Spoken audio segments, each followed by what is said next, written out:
আচ্ছা, সৌদিতে কত বছর? এই তো 8 বছর। 8 বছর। ভাই কি নাম আপনার? আমার নাম রুমান। রুমান ভাই। আচ্ছা, সৌদিতে কত বছর? এই তো 8 বছর। 8 বছর। ওয়াও। আচ্ছা, দেশের বাড়ি কোথায় আপনার? আমার দেশের বাড়ি ময়মনসিংহ গফরগাঁও থানা। ময়মনসিংহ গফরগাঁও থানার। তো গাইস, আমরা ময়মনসিংহের একজন ভাইকে পেয়ে গেছি, সৌদি প্রবাসী। তো ওনার কাছে আমরা জানতে চাবো যে আসলে পরিবারকে বা ফ্যামিলিকে সবচেয়ে বেশি ভালোবাসে কারা, এই প্রশ্নের উত্তরে উনি আসলে কি দেন। তো ভাই, আপনার কাছে কি মনে হয় যে ফ্যামিলি এবং পরিবারকে, বাবা মাকে কারা সবচেয়ে বেশি ভালোবাসে?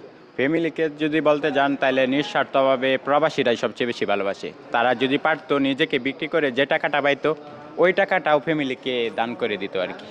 গাইস, কি একটা গুরুত্বপূর্ণ কথা বলছে, চিন্তা করছেন?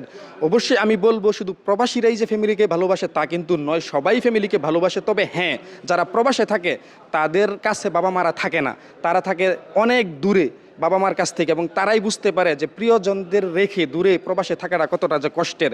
তারা যদি পারতো, যে ভাইটি যে কথাটা বলছেন যে নিজেকে বিক্রি করে হইলো সেই টাকাটা ফ্যামিলিকে দিত। তো ভাই, এই কথাটা কি ভালোবাসা থেকে নাকি কোনো রাগ অভিমান থেকে? না, ভালোবাসা থেকেই। আর বর্তমানে ঈদের শপিং নিয়ে ধরতে পারেন ফ্যামিলিরা ব্যস্ত, কিন্তু আমরা প্রবাসীরা কি করতেছি যে টাকা কেমনে বেশি পাঠানো যাবে এটা নিয়ে আমরা চিন্তিত। তাহলে আপনি কেন এই প্রবাসে শপিং মলে ঘুরতেছেন?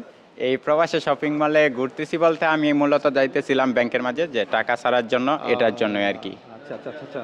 তো আসলে ভাইকে আমরা একটি মার্কেটে পেয়ে গেছিলাম, ভাবলাম যে ঈদের কেনাকাটা করবে। তো এখানে ফ্যামিলি থাকে না, এইখানে তো কোনো ঈদ না, যেটা ভাই বলতেছে যে এখানে তো কোনো আনন্দ না। উনি আসলে ব্যাংকে যাচ্ছিল টাকা পাঠানোর জন্য। তো আসলে আপনার ফ্যামিলিকে কি বলতে চান আজকের ভিডিওতে, যদি আপনার ফ্যামিলির কেউ ভিডিওটা আজকে দেখে, বা বাংলাদেশের জন্য, বাংলাদেশের মানুষদের জন্য কি বলতে চান?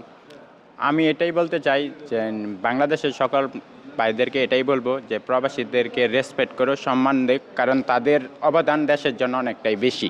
আমি মনে করব হ্যাঁ, দেশের অনেকজনে অনেক কিছু ত্যাগ করে, কিন্তু তারা যে ত্যাগ, ভালোবাসা, মা বাবার ভালোবাসা, আদর স্নেহ, এটা ত্যাগ করে, এটা কিন্তু সবাই পারে না, এটা শুধু একজন প্রবাসীরাই পারে। রাইট, খুব সুন্দর কথা বলেছেন ভাই। ভাইকে অসংখ্য ধন্যবাদ, ভালো থাকবেন, আপনার প্রবাস জীবন সুখের হোক। আল্লাহ হাফেজ, থ্যাংক ইউ ভাই।